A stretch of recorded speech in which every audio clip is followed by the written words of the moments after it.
Just shut up, stop talking, cease and desist. There's a good girl. Go, go, go, go, go, go, go, go, go, go, go.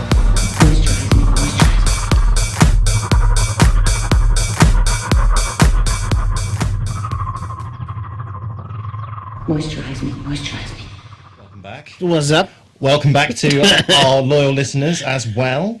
This is Never Ever Eat Pears, the Doctor Who rewatch podcast, where we have, for whatever reason, started with the 12th Doctor. Yeah. And we are going through his run, and then we'll freak out about what we're going to do. See what we do next. After that. Yeah. Right, but a couple of things that I wanted to kind of cover before we go into today's episode is you mentioned, I think you've mentioned it on the show too, that you went to a convention. Which convention was that you went to? London Comic Con. Okay, cool. The LFCC. Yeah. Yeah. And you went to a panel with Sylvester McCoy. Were there two other doctors there as well? No, Sylvester McCoy and Ace. Oh, right, okay. Yeah. And you... did he speak out of turn, possibly? Or was this just... He might have made a boo-boo. Because... or did he make the boo-boo? No. Right. I'm remembering. So while they were doing the panel, they did a big bing-bong over the whole convention. Yeah. To say that a new guest had been announced. Okay. Big new guest for the November... Comic-Con. November? I think it's November Comic-Con in London. That Ncuti Gatwa was going to be a guest. Yeah. At which point, everyone kind of goes, oh my God, wow. And there was a lot of murmuring because obviously we were in the middle of a Doctor Who panel. And then, Sylvester McCoy just kind of goes, oh, that must mean he's finished shooting. He must have finished shooting his run. At which point everyone's kind of gone, no, and moved on very, very quickly. Because, there's a tendency that once you've done, I don't know if it's in your contract or whatever, but once you're done, it seems to be that's the only time you can appear at conventions. Yeah. Okay. Which is obviously quite sad news. It is. You and I, because as I understand it, you and myself, I can vouch for it, definitely have enjoyed. I've really enjoyed him. Run, as short as it has been, both episodically and in seasons. Yeah, exactly. But hopefully, I'm still got my fingers crossed that season 2 will have a longer, at least episodic length. I hope so, yeah. Than what we got. Because there was that whole thing that Russell T Davies wasn't expecting to have done a whole series, was he? He was just expecting to have done some episodes. He was showrunner. Yeah, but he was like, I think I read somewhere something that he was only expecting to come back and be involved with like the specials, then took on showrunner and was a bit like, I need to make a whole series out of this. So I'm wondering if he was just kind of very short on time and needed to pump something out. So hopefully maybe next series will be a little bit longer. It's a shame in a way that we're probably past those times where, because I seem to remember there were tales in Russell's early run when some of the episodes he wrote quite sloshed and in an evening. Yeah, I've heard that too. Yeah. I want to say that because it was Moffat that wrote Blink, wasn't it? Yes. Yeah. I want to say that he came up with that in an evening or something like. I know one of the best stories in that early run were done so quickly or something like that. Or I know controversial with things like 42 and some of the best episodes. Well, at least for me, some of the best episodes. But so the other thing I wanted to talk about, and it's a bit of a hot take in itself. I have recently finished Jodie's run. Oh, you have? I have, yes. Oh, good. I did. It's worth noting also that the further and further I got in, the more and more compelled I felt to watch it. When I first started out, it felt like a real chore. Oh, really? But the further I got into it, the more I felt compelled to watch it over other things that I was watching at the time. And now that I finished it, I kind of liked it. All right, fair. I know I'm very much in the minority. Yeah. But yeah, I genuinely didn't mind it too much. I mean, I feel awful I've only watched it once, and I remember very, very little. Because this was my first and only full watch. I think I did when Jodie started. I watched most of her first season, and then I trailed off. but this is my first watch through. So, Yeah. admittedly, and this is probably wrong because any form of media shouldn't have the excuse of. But if you look at it this way, then it could be good. Yeah. But I've got it in my head canon that the timeless child is still the master, Okay. and that the master would say that to the Doctor to completely get throw her off and cause her some under her serious skin. distress. You know, Yeah. to question your whole life and a life that you've completely forgotten about and in your knowledge has never kind of had. He could have been in league with the Renegade Doctor. The Renegade Doctor could have been an incarnation of the Master. Yeah. Bits and bats like that. There's so many bits that are left completely unexplained. So in my head canon, that's the case with that. I didn't mind the Flux stuff. I know a lot of people didn't enjoy the Flux either. I still retain that that's the best iteration of the Sontarans that we've had in New Who. Yeah, no, I thought they were really good. And just some of the grand scale moments, like when the Sontarans trick the Cybermen and the Daleks into essentially being wiped out by the Flux, and just the shots of all the spaceships and stuff, that were really cool. Yeah. And the battle between I can't remember what militia it was, but during the time of there was that famous nurse that I can't remember the name of, but she's referenced in the episode. Nightingale? Yes. Yeah. Like the Redcoats that are fighting the Sontarans when time's like slipping Up. Yeah. There was something else that I quite enjoyed. My favourite episode of Jodie's whole run, and it's arguably one of my favourite episodes of Doctor Who of all time, is Demons of Punjab. It's the episode when the Doctor goes back to Yaz's like family timeline. Oh, And it's during the time in their country when, I can't remember the historical ins and outs, but there's some kind of political divide in the country. And people on one side consider people on their side to essentially not be welcome. Yeah.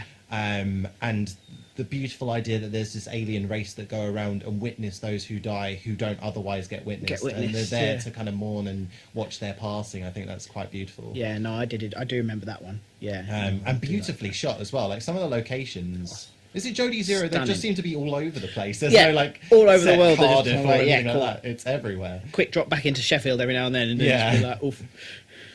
But- Oh, wait, sorry. Just remembering Sheffield. I went to see a musical Okay, yeah. called Standing at the Sky's Edge, which is set in a big apartment block in Sheffield. Okay, yeah. And at one point, one of the extras walked out dressed like Jodie Whittaker, and it was the best thing. She was even holding a sonic screwdriver. It was literally a Nice. blink and you miss it moment, but I loved it. Like she had the t-shirt, the coat, the bob, and the screwdriver. That's great. It was great. Sorry, just clicked when I said that's- Sheffield. I was that's like, oh, brilliant. it was so good. It was such a good musical as well. It was really sad, but really, really good. What was the name of the musical? It's called Standing at the Sky's Edge. It's finished now. It's closed. Oh, okay. But I think it won Best Musical last year before. Nice. But yeah, stunningly good. So, without further ado, I've completely forgotten what episode we are on the podcast. I think we're episode 9 or something like that. But we are heading into the episode known as Flatline, which is by James Matheson. Matheson. Let's Yeah, go with Matheson. yeah, Matheson. Sorry, James, if we got it wrong. If we butchered your name. Before we start, are you cool with doing like 2 episode recording like we usually do? Yeah. Sweet. Absolutely. Okay, so I don't know if you feel the same, but out of the 2 episodes that we're going to record today, this is probably the strongest episode I believe out of so. the 2. I think so. But he's got an amazing, like very much back to the Russell T Davis era harrowing openings, where we're met with a frantic chap in this kind of weirdly lit apartment block, and he's on the phone. He says something to the effect of "They found me" or "They're coming for me," and then he gets like quick scare dragged away. Yeah. Phone's hanging there on its cord, and you just see this kind of Microsoft Paint-esque stretched image, This splurged image of him screaming on the wall, and then we get the title sequence. So, I think we've spoken about this before because we've both been kind of unaware if it ever got better. It isn't, because Danny now is being apparently oddly protective over Clara. Supposedly he's fine with her traveling in the TARDIS, but doesn't want her leaving anything of possessionary state in the TARDIS. Yeah. There's going to be a point in the next episode where I just say these people should have broken up like an episode ago. 100%. They shouldn't be they shouldn't be together. It's not working. No. It doesn't take a genius. And knowing what comes after these next 2 episodes, there's Yeah. very little time for this relationship to get better. Yes. So I don't. Yeah. We get introduced to our community service worker Rixie. Rigsy? I think it's Rigsy? Rigsy. It's either Rigsy or Rixie. Rigby? No, I think it's either Rixie or whatever you say. I'm gonna look it up. But We can't butcher 2 names in one episode. But we get introduced to him, and why does the Doctor have some kind of issue with people who wear high visors? I don't know. Because he's always taken umbrage with people who are human, at least this iteration of the Doctor does. But for whatever reason, him wearing a high vis is an additional fuck upset. you. Yeah. It doesn't make it's Rigsy. Apologies, Rigsy. Cool. I don't know. It's just another one of his tisms, isn't it? Yeah. It's just something else seen he's is like, decided. yes. Don't like it. And so they land in outside a rail station that's supposedly like 100 miles away from where they intended to land. Yeah. Which is just classic TARDIS landing. Yep. And isn't it Clara walks out? Well, she walks towards the doors, doesn't she? And Yeah. they're smaller than they should be. Yeah. And both her and the Doctor kind of squeeze out, and the TARDIS has miniaturized itself by half or something like that. It's I think it's shorter than him, isn't it? So here's something that's odd. Why does he struggle getting through a singular door when later in the episode we see that both doors can clearly open? Both open. And for whatever reason struggles with... Again, plot. Oh, okay, cool. Just to show that this TARDIS has in fact miniaturized. Yeah. And he's kind of working out that there's some kind of energy taking away drainage. For whatever reason, he does consider for a moment that it isn't aliens, but then is like, no, God, it's It has gotta to be aliens. Yeah. What am I talking about? And he sends Clara off on like a reconnaissance mission to try and figure out what's going on. Gives her the screwdriver or the psychic paper. Not yet. Not yet. That's a bit. That's later. later. Yes, That's late. That's later. some comedic That is puppetry genius. moments. Yes. So she goes off, and that's I think when she meets with Rigsy. Yeah. And the rest of his group, isn't there? Yeah. There's more of them. And led by old wanker. I don't have Honestly, a name for him, but he is just genuinely unpleasant. They found a very good kind of. I don't know. He's got a face, hasn't he? He's got a face. Yeah, he absolutely does. Where it's just like I don't like you immediately, and you clearly just playing into the role of being just absolutely awful. Absolutely awful. I think of many of the little side characters that we get, he is one that I instantly disliked, and I didn't mind what happened to him. Without skipping too much to the end of the episode, there's a similar character that is the character that he has similarities with, Voyage of the Damned. The chap who's like on the phone all the time. Yeah. Because he does say something at the end of the episode, and the Doctor, I think, says something to himself that's very similar to what Mr. Copper says to the Doctor in that. Yeah. But we'll get there. We'll get. And Clara comes to like an area where a load of people have left a load of like remembrance cards and flowers and things like that. Yeah. And then I think she walks into the tunnel and sees that there's a load of like painted murals of people to scale, but they're all facing away from the tunnel. I think at that point, that's the point when she goes back to the TARDIS. Yeah. And she's like, oh, Doctor, where are you? Yeah. And the Doctor's like, insisting, I'm still here. And looks down, and we get met with almost similar scale to the teapot that's in front of the door. Very similar. This very diddy TARDIS. It's cute. It is very cute. It doesn't make sense why, when the TARDIS is in its like first miniature point, the doors are still on the floor Yeah, but no. smaller. Yeah. But now that it's at this scale, they're now almost at eye height. Yeah. But again, plot. I suppose we can have Capaldi like crouching for an Crouching entire completely episode. down. Yeah. And when he's putting his hands out of the TARDIS, that, as funny as it is, it looks good. It does. But yeah. whenever his face is up against it, it looks really flat. Really bad green screen. Yeah, doesn't it? Yeah. because it doesn't have the depth behind it. I don't know how you would do it. Maybe like a curve, Maybe, yeah, like something a like curved that, screen. kind of curve the image or something like that. But it just doesn't. It's like in those early episodes when the TARDIS doors were open, and you're not really meant to be looking in the TARDIS, but you could see, and it's either like this very out of focus thing, Yeah. or just like an image. But sometimes you can see like a point of the TARDIS where the image and the TARDIS meet. Yeah, they're not quite right, are they? Yeah, No. it's just like, we need to put something in there that's not green. Let's Yeah. just put it in there. And the Doctor requests that Clara take the TARDIS with her. With her, yeah. But I think that's the point where he kind of like, or it's slightly later in the episode where he kind of like fumbles the Sonic through. Yeah, the door through along her with bag the- in it because she puts it in her bag. Yeah. Yeah, Tosses it and out. the paper. Isn't there a point in this episode where he talks about the true weight of the TARDIS? Yeah, that if it landed on Earth, it would like shatter Earth Yeah. with its true weight. Yeah. Which I know the TARDIS is big, but what I suppose also because isn't there a Matt Smith episode where you get to see like the heart of the TARDIS and Yeah. it's like an exploding black hole or something? Yeah. It really puts it into perspective just how big it is on the inside, doesn't Yeah. And they go to the flat of the most. Somehow Riggsy knows. it? The guy that The- went missing? Yeah. Was he part of the cleanup team? What clean? What for the flat? No, like, sorry, the guy that's Oh, been...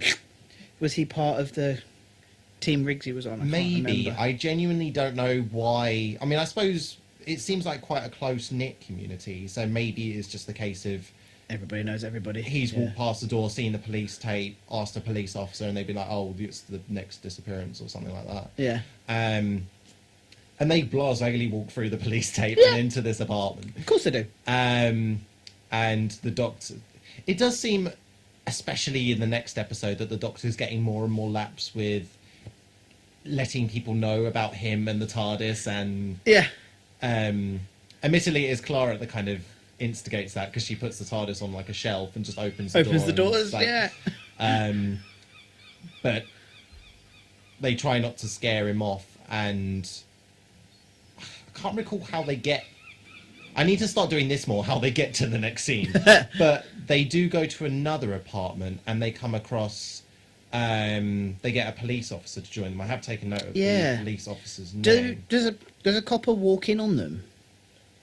And then That might be it. Clara does the whole I've got psychic paper, I'm part of Scotland Yard kind of vibe with her community officer Riggsy. I don't know if Yeah. I'm just making that up, but that sounds plausible. Either that, or the episode just doesn't explain it, and they just end up in an They just apartment. end up in another apartment. They're joined by PC Frost or Forrest. Yes, Forrest, yeah. And she has absolutely no issue with them taking a hammer to the wall. No, yeah, she's fine. She's like, yeah, cool, knock it down. I think Clara introduces herself as like MI6 or something like that. But even then, it seems That might like be an it. odd, very crass approach. Yeah. Because the Doctor very comedically passes the Sontaran hammer Through the through the bag, bag, yeah. and Yeah, then she so- turns around and Clara just has it. Which, knowing how jumpy police officers would be, I don't think they'd be like, "Oh no, a hammer." They'd be like, "Oh, a hammer!" Like, Yeah, you're just yeah. standing there now with a hammer. Exactly. And so Clara starts knocking away at the wall, and PC Forrest gets a call, which then takes her out of that room into another room. Yeah. And first of all, the visual effects of this episode, for the most part, are great. Yeah, I think they're pretty good. Like seeing how this entity, whatever it is, like snakes its way through the carpet, and it distorts it, but not in a way that's distracting. It's very sinister, and it's like coming away from the walls and stuff. Yeah. And she gets dragged into the. How big is this apartment? Because she's not getting eaten quickly, but it takes them such a long time to get to there. her. Yeah. But yeah, so she starts getting dragged down and screaming. Clara and Riggsy run in, and by the time they get there, all that's left on the carpet is the flashlight that she had. Did she have it on? Because during the day, Don't remember. I have a real vivid memory that the it being flashlight on. was on. It could well be. Oh yeah, no, wasn't she looking behind behind the seat, behind the sofa? I think. How dark is that apartment? I don't You need an know. I think entire that's where it flashlight. comes from. I think she was like looking behind. And so, what do you think? Because for me, it's super harrowing when you realise what's left of PC Forest. So she gets like pulled into the floor. The doctor, how is the doctor seeing stuff? Because he like tunes into her contact lenses or something, doesn't he? Yes, yeah, I think he does, doesn't he? Yeah. Like, he's got like So he's got like a Torchwood-esque view of what Clara's seeing, and she's looking around frantically around the apartment and sees this mural that's on the wall, and the doctor asks her to look back at it, and he says that what they're seeing there is what's left of PC Forest, and it's her nervous system. Yeah. Is it wrong that my immediate thought, with the way that this thing looks, I immediately thought Siren Head? It's just as it has the same kind of gaunt look to it, but it's beautiful, but also a very harrowing piece of art because it's also blood red, and it looks almost like a tree. Yeah. And doesn't the doctor then deduce from that moment that whatever these creatures or this entity is, it's almost dissecting. It's dissecting and studying us, It's isn't studying it? it, but he hasn't yet worked out whether or not they're aware of if they dissect us, if they're hurting us at that point. Because he's saying that obviously if they're from a two-dimensional area, they've got very possibly very little concept of that, or they just don't care.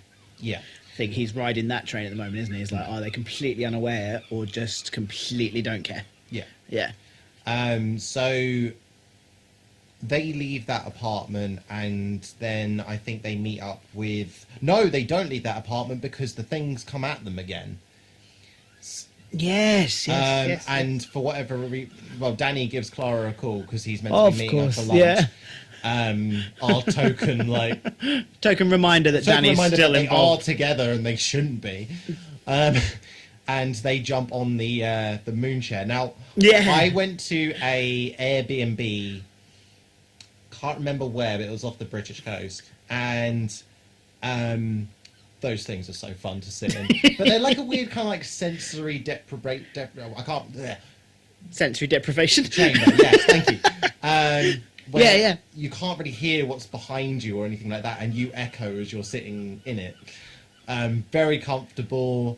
I don't know, like, surely if they shouldn't be able to take the weight of two people. Admittedly, especially not swinging on it. But there's a lot of like happy coincidence at play that they're at the right point of the rock for then the thing to dislodge, so that they then fly through the window. So I do that. Yep. Also, until that very point, we have no idea what floor they're on. Yeah, exactly. I'm so glad they knew because I didn't. They're just gonna go slinging out of the window. Yeah. But yeah, all the while she's on the phone to Danny, isn't she? I'm fine. Don't worry about it. I love you. Bye. I don't know whether it's awful. planned, but like Clara gets out of that moon chair thing pretty quick, but Rigsy is struggling in it for a good 30 seconds. I don't know if that was planned, but he is really struggling to get I love out it of either way. Either way, it was funny. And I know it's a kid's show, but are they hinting at the noises that Clara's making? Because you hear Danny's perspective when he's on the phone to her. I think they are. If they are doing that, why doesn't Danny ask any questions? Because why it's is he Danny. still on the phone smiling away? Because any you wouldn't be. any bloke would hear that and be like, "I'm sorry, what is going on?" Yeah, absolutely. Even if you know your girlfriend frequently runs away with an alien and gets into trouble a lot, you'd still be like, no, don't enjoy this. No. But so they smash their way out the window, and I guess the call's ended with Danny, and then we probably won't see Danny again until the next episode. Yeah, I don't think we do. I don't think we do. And she then meets up with the rest of the community service workers. Yeah. And the doctor says something like, you need to a leader will soon arise, and you need to make sure that that's you. Yeah. Because initially it is douchebag, Yeah. who's attempting to assert himself as leader, and I can't remember how Clara shoots him down, but she does something quite, She's pretty brutal. to the point of where he's left quite speechless, and then everyone just kind of rallies behind her. And the doctor goes, "Nice one," and she goes, "Yeah, no, that was actually horrible."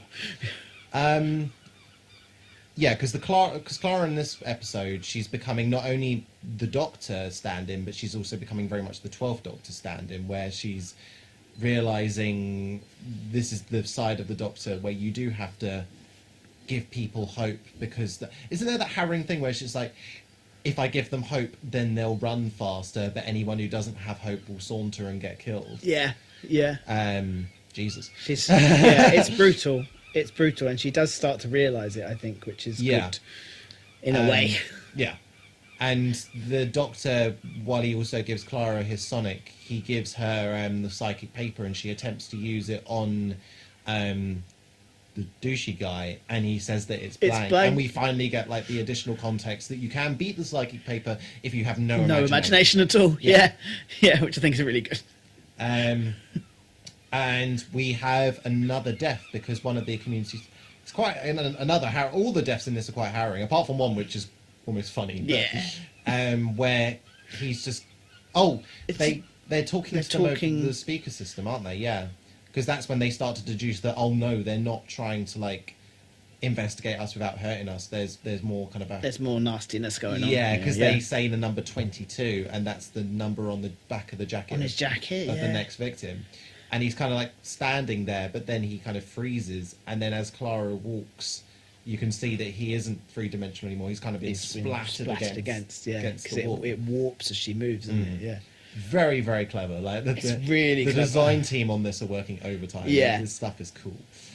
So naturally they run away from that into like a service tunnel that I think Rigsy says he uses this for his and graffiti. Douchebag immediately is like, for your shenanigans.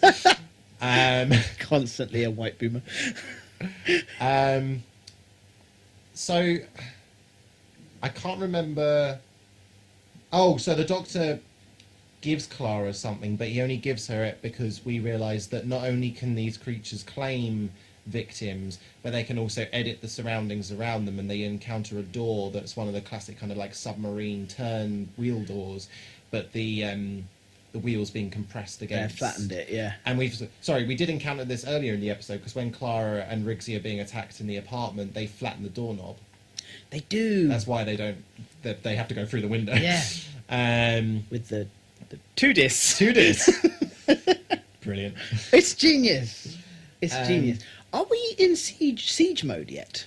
I don't know if we are. That's what I was going to question, because why does the TARDIS go into siege mode? Is it just because the energy is being drained from it? I can't remember why it goes into siege mode. Doctor puts it into siege mode on purpose, doesn't he? Does he? I think he does, with the knowledge that he possibly doesn't have the power to bring it back out. Wait, no. Because the TARDIS takes a fall.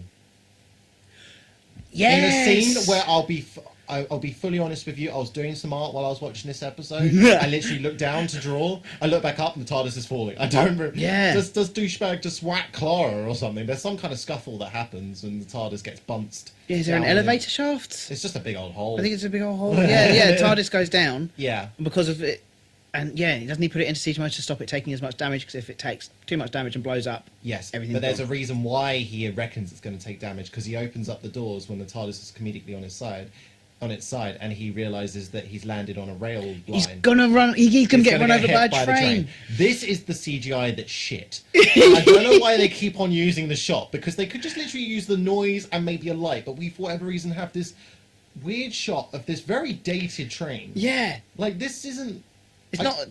No. But why does the train almost like has early 2000s doors, like where it has like the reach out and open compartment thing? But the stations we see are all modern. All modern. Everything's all modern. So I don't know why this one train is very. And we keep on every single time we see another train, it's always this really like traveling fast shot, and quite comedically, because you realise it doesn't make sense, and we'll get to it. But on this rail line, it's supposedly quite deep. But then when you see the shot of the train, you can see daylight behind it. Yeah. So I don't know. I guess the animation team had used all the budget on On the splatter people. and just PNG train. Yeah. Perfect.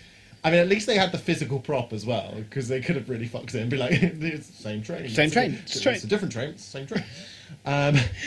But yeah, so the Doctor opens the TARDIS doors and Sticks his hand out. Yeah, because Clara asked him to Adam's family. Yeah. So he very comedically like spider hands his way across the track, and there is some brilliant comedic timing in this because the Doctor. Now, if I was the Doctor, I would want to get that TARDIS to the side of like the fucking tunnel. Yeah. I wouldn't just get off the track because G-force and stuff. Yeah, exactly. You're going to go flying. Regardless if you are clear of the physical object, you are going to get sucked straight back under it.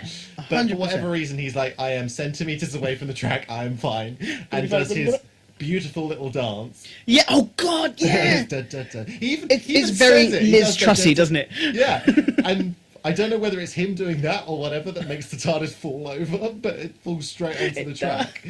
And then Just to flip himself, doesn't he? Or is that when he? No, that's initially. That he was does the initially. flip. That's when he runs Because- back and siege modes himself. Yeah, because the TARDIS falls, and then you see like the train getting closer, and that's where it cuts, and you don't really know what's happened. That was it. So And then Clara comes running along the track, doesn't she, and finds yes, the little but cube. here's the thing that doesn't make sense, and it may be it may be a shot I was looking away, but at no point did I see them go down a flight of stairs or go lower at any point. So how are they on that track? I don't know. How are I they in that assume tunnel? they've gone downstairs. Well, yeah, but the episode clearly forgot. that Yeah, they- exactly. They were just kind of like, yeah, did. sure, they're here now. And you see now, because I'd forgotten the majority of this episode, when I first saw it, I was admittedly quite tired when I watched the episode, and I was like, "Oh my god, it's a trickster's cube!" But then immediately I was like, "But why?" Why is it there? It does look really similar, though. It hey? does, yeah. Really, really similar. But no, this is the TARDIS having gone into siege mode. I like the. It's think it's not a cool. particularly remarkable design, but it's No. cool, is it? Because it kind of goes back to the factory look of the TARDIS, where it's just grey. With the Gallifreyan symbols on the side, isn't it? Yeah, I think Yeah. it's pretty. Why with zero information? Why does Clara think this is the TARDIS? This could be anything. I don't know. She just picks it up and is like, "I think I this is think the this TARDIS." might be the TARDIS. I suppose she's just trying to put two and two together. Maybe. Be like, this is roughly where I dropped it. This is another alien bit of technology that has After I Gallifreyan. descended those Those- 6 flights of stairs that we didn't see. Yeah, okay, all right. What about yeah? Yeah. And she's fumbling with a lot of ideas based off very little information. Yes. But she concludes that she needs to harness the energy of these creatures in order to somehow bring the TARDIS back. So Yeah. what she does is she takes the surviving community work. No, I think there is actually a death before we get there. Because one of the community workers gets Attack on Titan handed Yes. and dragged. And the dragged full- back, We yeah, didn't need in the to, tunnel. We didn't need to do the full journey with him. Because No. it just gets worse the more It you does, see it's like, it. It could have just been the grab and away off screen, but for Yeah. whatever reason we have to travel with him the full length of the tunnel. Yep. Although, with that said, as much as that shot sucks, the kind of like shadows of the creatures around the entrance of the tunnel, very good. Really good, because they've managed to break themselves away from walls now, haven't they? They've achieved almost 3D vibes. Because all of these are the murals, aren't they? Yeah. That we saw earlier in the episode. That They're have come basically along in the tunnel. Yeah, the creatures are embodying dead people, Yeah. which is a common thing in Doctor Who. It is. Yeah, so these things are sauntering their way down the tunnel. They're kind of like flickering as they go, aren't they? All of it's a great. really nice visual. Yeah. And Clara takes the surviving members into this kind of. Have we just got Riggsy and Douchebag? I think so. I think that's all we've we've got. now. Yeah. We do gain someone a little bit later, but we're not quite there yet. We do.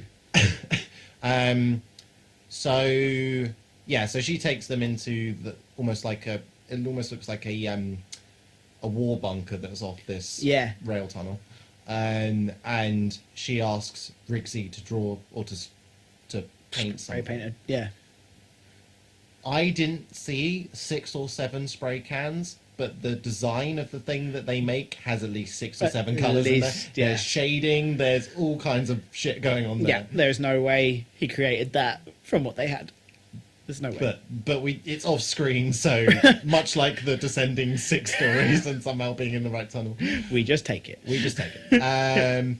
But it's then revealed that Clara has asked Rigsy to recreate one of the doors in the hope that they can put the TARDIS in siege mode behind this piece of paper, so that then when the things use their energy to try and make the door real, it will give the TARDIS the energy Some it needs energy, to come out of yeah. siege mode. All of which is a lot of sludge, but works. It's a lot of shots in the dark on Clara's Even arm. though at one point, even halfway through that process, half the door comes away. Yeah, and yeah. the things aren't like, oh! Oh, wait, what? Hold on. They keep on going for some reason. Yeah. And the TARDIS kind of like flies off its little shelf thing and then phases back into the normal TARDIS, flies away, and then comes back as a full-size TARDIS and blasts these creatures away Yeah. a little bit. Yeah, with its lovely force field. Yes. But then, isn't it very quickly revealed that there's another train coming? Because they get like blasted halfway down the tunnel. Yeah. And then there's another train coming, which they somehow manage to stop. But you don't see that either, because it's just travelling at breakneck speed, and the next shot, the train stopped and the driver's out, and it's just there. Okay, I never want to copy another podcast, but there's a brilliant podcast that I listen to. I'm happily going to plug it. It's called Still Got Legs, Doctor Who Rewatch podcast. And they do a segment called Weirdo of the Week. If we ever did that segment, this train driver would absolutely be the guy for this episode. Because he looks down the tunnel, first of all, has stopped the train, and Yeah. there's a lot... Look, they're not wearing high vises. What were they using to flag down the train? Exactly. That's travelling at 1,000,000 miles an hour. But also, Clara's like, oh, we should use the train to, like, ram these things. And he's not... First of all, he's not questioning it, but he also looks down the tunnel with a 74-yard gaze and says, I've always wanted to ram something. Yeah! What? No. Let's go back. No, that's not okay. That's not an okay thing to say. As a train driver. And have when we you've got established people- that there's no passengers in this train? I think we do establish that. We never once see them check. No, yeah. They're just like, yeah, cool, we'll just send this train off. We've got old Granny just Yeah. at the back doing her neck. It's like, oh, this is awfully weird. Train stop. Sure, I'll be getting going in a minute. Oh, We're going so fast now. we're going so fast. Now I'm a flat. So there's something that's brought up in a Big Finish episode, and I love that it's something that exists. Isn't it called like the dead man's brakes or something like that? So Yeah. what it means is if the driver has like a heart attack or something like that, the train will stop. Full stop, yeah. And there's kind of like that old kind of sci-fi thing that's one of us has to stay and be the button or whatever. And Riggs is like, I'll do it. Because what? I think he's trying to be brave, isn't he? He is, but Show that he's done something with his life. And just think, like, oh, come on, mate. but yeah, so he gets on the train and already takes off, and Clara's able to climb onto the moving train and says to him, like, you really don't have to throw away your life because I could just hairband this shit. Yeah, I've got a hair bubble. Doink. She does really make the point that this is her favourite hairband. Yeah, she's Pretty cut up about losing it. So she kind of like psychs him out of what he's planning to do, because it's like, Yeah. you know, oh, you could end your life, and then I get to keep my hairband. Yeah, yeah. She full on like parents him, doesn't she? And like reverse psychologies him. But It's brilliant. But yeah, so he does eventually concede to leave the train. Yeah, And once again, the special effects department doesn't have to do any work because the train flies off. flies off. They fly off that train and are remarkably unscathed. Yep, They've jumped out of the train and landed on gravel. gravel and quite close to a wall. Yeah. So But they're somehow fine. yep, not even a And- scratch. And I know from the Railway Children that you can't do that. Yeah, If you're in a tunnel and you're so much near a train, your leg's going to be mangled. You're done. Yeah, But and the next shot that we see is that the train's been 2D'd against the tunnel wall. yep. And you're like, great, cool. And these things then come back out of the floor. And this is where I have actually forgotten how they deal with them. The Doctor pops out, doesn't he? And Oh yeah, because he does his speech and he's like, I was ready to believe that you were just learning. yeah, but and we could have been are happy with monsters. each other. This is the role that you've seemed determined to play, so it seems that I must play mine, the man who stops Stops the the monsters. monsters, and he does this thing where he like rips his coat open, doesn't it? Because it's been cold in the TARDIS because it's in Yeah. siege mode, it's running out of power. He's like ripping his coat open. He's like, I'm gonna do it. Bursts out the door, and then I don't remember. Does he use the 2Ds? Maybe? Does it? No. I Does seem he? to remember it was a very quick resolution, whatever. Yeah, it and they all was. kind of go flying backwards, don't they? Yeah. With this like hum of blue energy. I don't know if it was the TARDIS or the 2DS, but some shenanigans happens there Yeah. where they just get like banished away. It might have even just been the screwdriver. Who knows? I think it may have actually been the Sonic. I'm not- Like, maybe he like I don't know, reversed the polarity or something like that, or lowered the frequency. on the 2D flow. But yeah, so I mean, it He probably, does some. It probably speaks to the episode a bit, the fact that neither of us can remember what remember. the resolution is. Yeah. Um, Except for we get out of the tunnel, don't we? but I have written a note here that it's very much a Lego Star Wars-esque sound when whatever this wave is hits each of the creatures, because it's like a sound Yeah. as each of them gets hit. We get quite an emotional scene where when the Doctor materialises back at the station from the beginning of the episode, and he's got Rigsy, he's got psychotic train driver, and we've got Bastard with us as well. And he's initially, I think, quite cold with Rigsy, but he says, like, your art saved the world. I cannot wait to see what you do next. Yeah, It's it's I got really a bit choked sweet. up. That's really sweet. Yeah, I'd like to think that like the Doctor's been hearing what douchebag has been saying and stuff, and has gone, no, actually, this kid has just saved the world, and he's given him Yeah. something nice. Yeah. But because annoyingly, douchebag doesn't get jack shit from this. He's No. just done. But again, He it's just wanders off. it's one of those lessons that I think is quite good to teach to a younger audience, or any audience actually, that sometimes life just isn't fair, and the people that perhaps could have done with being saved weren't, and vice versa. I think that the Doctor even says something along the lines of, Yeah. not that I didn't want to save you, but like, No, but I don't think he says it to him, but he says just to himself and Clara that like it's clear that the right people weren't trying to save them. yeah, So, I'm pretty sure he says something like that, doesn't he? um, Which is brutal, but again, like you say, true. I don't know why, but I do know why, because if the Doctor was me in this moment and I had the context of what the train driver was saying, I'd probably give him exactly the same look. Yeah. But Clara gives him quite like a fond kind of like farewell, but I think there's a hug there and stuff. And then the Doctor just dead stares him. Yeah, it's like, I heard what you said outside the siege like you're tunnel. mental. That is not okay. I like to think that before the Doctor took off, he called Kate and he's like, I don't know how you need to do it, but you need to get in touch with whatever service train he works for. Never let him work again. Don't let him drive any more Any kind of trains. public transport.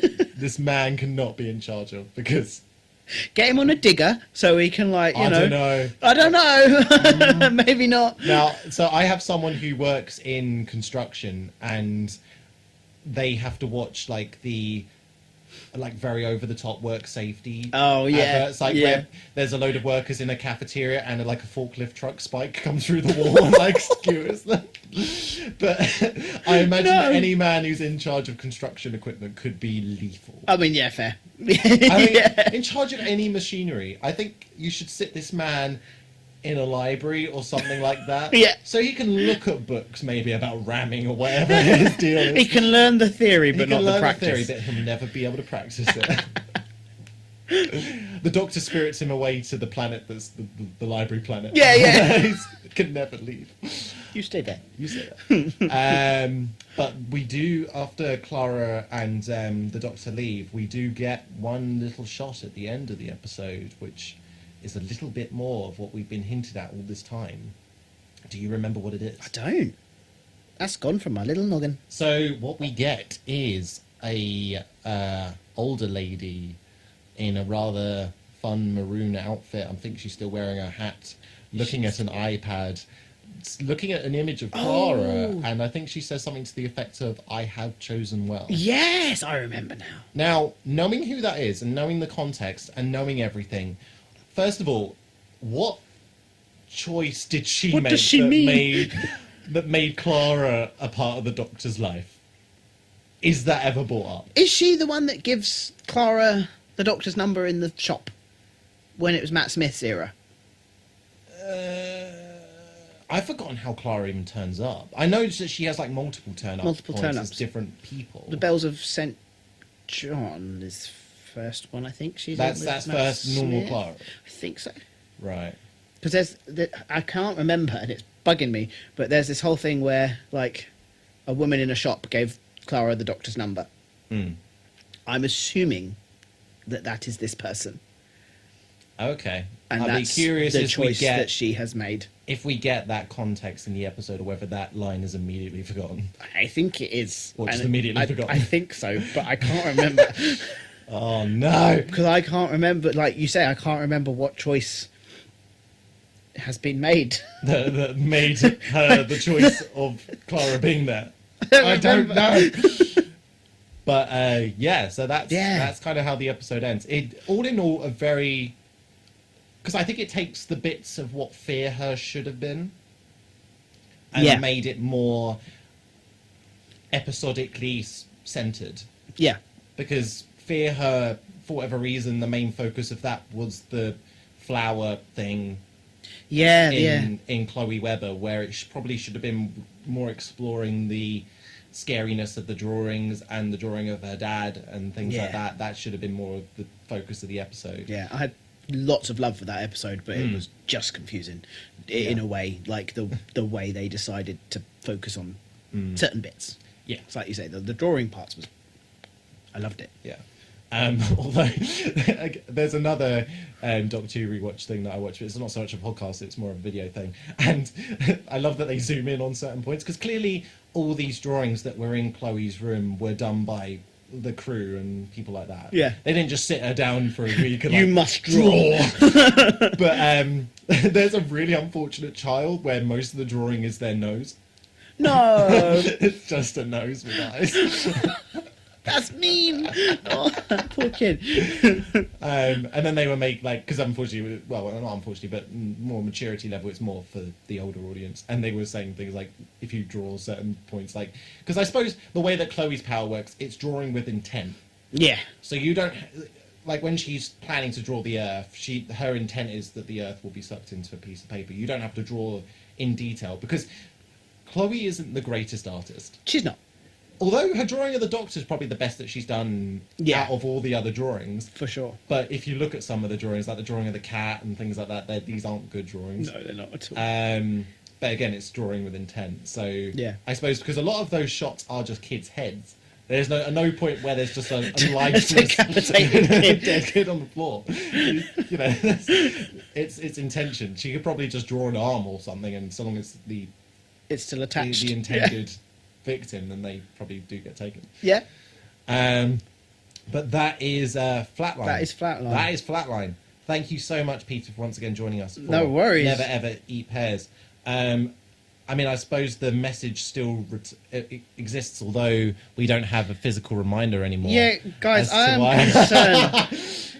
The studio pears are not here. The bowl is empty, and there are no pears. Oh, no. I'm scared.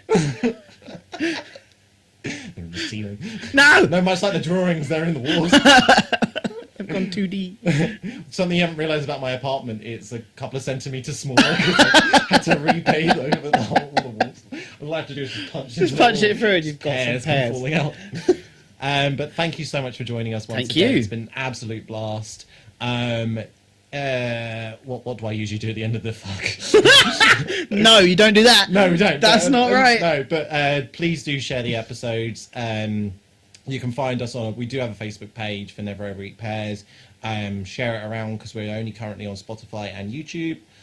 Do comment, because any comments that we'll get we'll read out on the next couple of episodes. But yeah, thank you so much for taking the time to listen. I've been Regan and been joined by wonderful Peter once again. Yes, sir. And until the next time, we are heading into time and space.